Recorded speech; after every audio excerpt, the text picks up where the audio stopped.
안녕하세요. 해외 시선은 세계인들의 소식과 반응을 알려드립니다.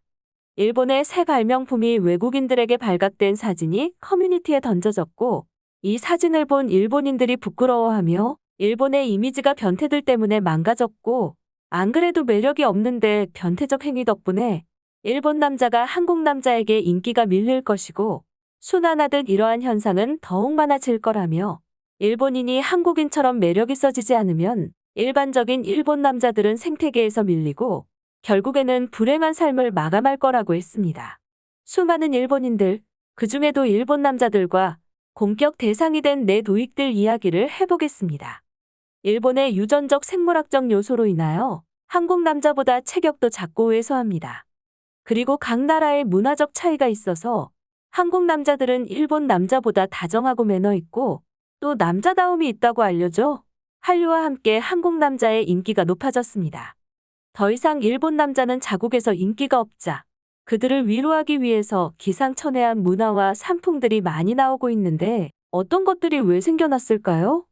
일본에서는 복합적인 사회 문제들이 초식남에 이어 사토리 세대를 만들었습니다.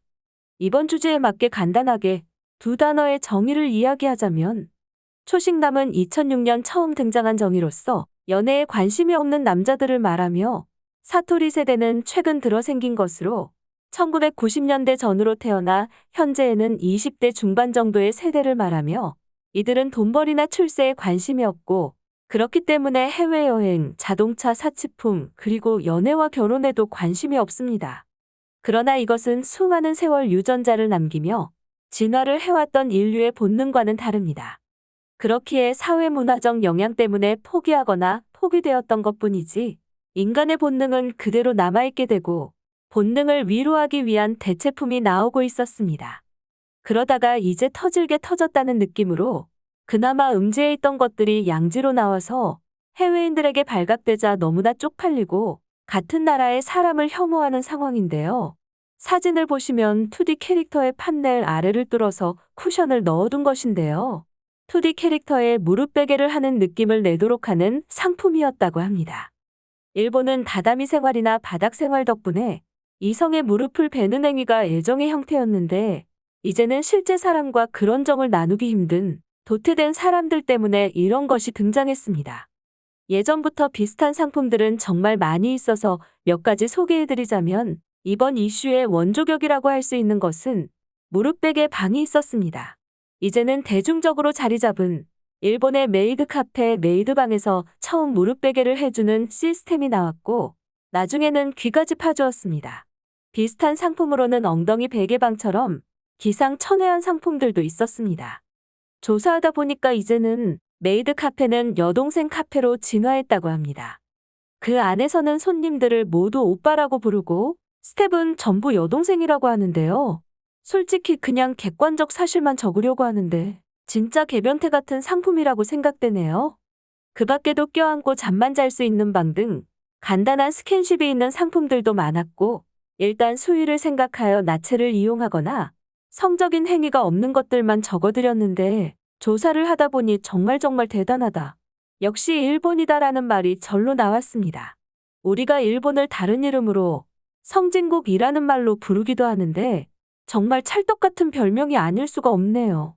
이렇게 변태적인 문화가 점점 발달하고 연애를 포기한 일본 남자들은 더 이상 일본 여성들에게 매력이 없어 악순환이 반복되는 와중에 일본 여자들은 한류 때문에 관심이 많아진 한국 남자를 찾고 일부 한국 남자도 일본 여성을 만나는데 거부감이 없기 때문에 이런 만남이 많아졌으며 이런 현상의 시작은 사실 한류나 한국 남자의 남성적, 인간적인 매력 때문이 아닌 사회적 문제들 때문에 일본의 남자들이 일본 여자들은 멀리하면서였지만 항상 외부를 탓하는 일본의 특성상 이제는 그 원망을 한국에게 돌리고 있는 상황입니다. 과연 일본인들은 자신들의 문화에 대해 어떤 반응을 했는지 보시겠습니다. 한국 남자한테 완전히 밀려난 남자들을 보고 계십니다. 이런 꼴이 더 많아지기를 기대하신다면 앞으로도 한류를 계속 사랑해주세요. 그래서 일본 여자들이 한국 남자와 만나기를 원하면 더 많은 변태들이 길 밖으로 나올 테니까요. 이것이 우익들이 자랑하는 자랑스러운 야마토의 후예이다. 평일 낮 시간에 저렇게 길바닥에 누워 있을 수 있는 수준이지. 예전에는 저런 걸 부끄러워하는 느낌이 있었는데, 이제는 뭐, 완전 밖에서 행동하는구나. 일본의 수치다. 우와, 정말 일본인은 일본인이 보더라도 기분이 나쁘다. 세계는 보고 있는 거냐? 이것이 바로 쿨재팬이다. 일본의 문화가 세계로 뻗어나가는구나. 세계로 퍼지는 문화가 한국의 것들고는 너무 비교가 되는 게 슬프다. 한국이 요즘 한류 때문에 조금 인기 있다고 기가 살았는데 한국의 문화는 일본의 것을 베껴갔을 뿐이라서 결국에는 다시 원류인 일본으로 돌아오게 되어 있어. 변태들에게 무릎은 어떤 의미가 있는지 말해줄 사람. 나는 한국의 드라마와 가수들 때문에 한국에 관심을 가졌고 그러다가 보니까 한국 남자를 만나보고 싶어졌는데 물론 아닌 사람도 있겠지만 내가 만난 한국 남자는 TV에 나오는 것처럼 다정하고 남자답고 매력 있는 공존하기 어려운 것들이 한꺼번에 있어서 멋지더라. 내가 보기에는 짙은 화장을 하고 다니는 한국 남자보다는 차라리 저게 덜 변태처럼 보이는데 말이야. 외국인들이 이벤트를 가지고 평소에 일본이라고 생각하고 고국에서 떠들게 될까봐 걱정이 된다. 항상 일본의 남자들만 변태로 몰아가고 있는데 일본의 여자들도 BL이라거나 팬픽이라거나 가상의 남자를 상대로 하거나 성적인 허구물을 쓰는 변태 문화가 많아. 그저 여자들의 문화는 완전 음지에 있어서 드러나지 않을 뿐이라고. 솔직히 자신의 취향을 부끄러워하지 않고 당당하게 누워있는 모습이 나는 좋아 보인다고 생각한다. 어이 너 사진에 어디에 누워있는지 말해봐라. 한국 남자들처럼 키가 크고 체격이 좋았다면 여자들이 알아서 말을 걸고 했을 테니까 아마 저런데 누워있지는 않을 수 있었겠지. 일본이 한국에게 패배한 것은 제조업뿐만이 아니야. 유전자도 패배했어. 한국도 일본의 애니를 엄청 좋아한다. 귀멸의 칼날이 한국의 극장에서 몇 주째 1위이고 만화책도 계속 베스트셀러에 올라가고 있어. 아키하바라는 역시 다른 곳과 수준이 다르구나. 이건 남자들이 반성하거나 생각을 개선할 문제가 아니야. 여자들이 더 이상 남자들에게 매력이 없기 때문에 남자들이 애니 캐릭터에게 연애 감정을 느끼는 거다. 백인에게 멸시당하는 걸 보니까 진짜 쪽팔리다. 나도 예전에는 인기가 없어서 애니메에 빠져 살았는데 어느 날 케이팝 가수가 멋져 보여서 조금 따라했더니 여자들한테 관심을 받고 인기가 조금 있어졌어. 솔직해져라. 사람한테 인기가 없기 때문에 애니메에 빠진 거지. 애니보다 실제가 매력이 없어서 피한 게 아닌 거라는 걸. 일본은 정말 자유로운 나라야. 만일 러시아에서 저러고 있었다면 저 사진의 녀석들 모두가 쓰레기통에 처박혀 있었을 거라고 장담한다. 이미 저기는 쓰레기장처럼 보인다. 서구권 외국인들은 전혀 선진국이 아니야. 문화의 차이인 걸 가지고 저렇게 이상하게 보는 건 그만큼 인류애적 의식이 떨어진다고 할 수 있지. 진짜 선진국은 일본처럼 다양한 문화를 존중하는 거다. 한국에도 페이트 오타쿠맨이 굉장히 유명하던데 한국은 일본을 10년 안에 따라하게 되어 있으니까 똑같은 상황이 발생하게 될 거야. 그때가 되면 지금 비웃은 것들을 부끄러워하겠지.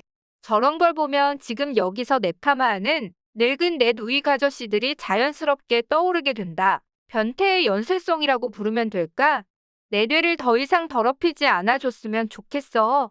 일본의 변태 문화들은 한국으로 바로 퍼져나가서 비웃음을 사기도 하는데 한국 놈들도 결국 따라하더라. 여자들이 체액이나 속옷 등을 파나는 거에 경악했지만 한국에도 똑같은 문화가 생겼다고 들었어. 이런 걸 보면 인간의 욕망은 비슷한 거라고 본다. 솔로 남자들은 일본에서 태어나서 오히려 다행으로 생각해라. 혼자서도 충분히 살아갈 수 있는 것들이 엄청나게 많잖아. 한국이나 중국이었다면 벌써 썩어버렸을 거다. 여자라면 세계 어느 나라의 사람이라도 저런 걸 보고 나면 일본을 좋아하기는 힘들 거야. 일본이 변태 문화의 천국이라고? 너무 맞는 말이라서 변명할 여지도 없지. 이렇게 많은 의견들을 함께 찾아보았습니다. 해당 커뮤니티 글에는 한국인들의 반응도 함께 들고 와서 한국에 대한 이야기도 많이 등장했는데요. 분명히 문화는 다양성 존중해야 하는 게 맞고 문화의 위아래는 없다고는 말하지만 지켜야 할 선은 반드시 있다고 생각합니다. 해외 시선은 여러분의 구독과 좋아요에 힘을 냅니다.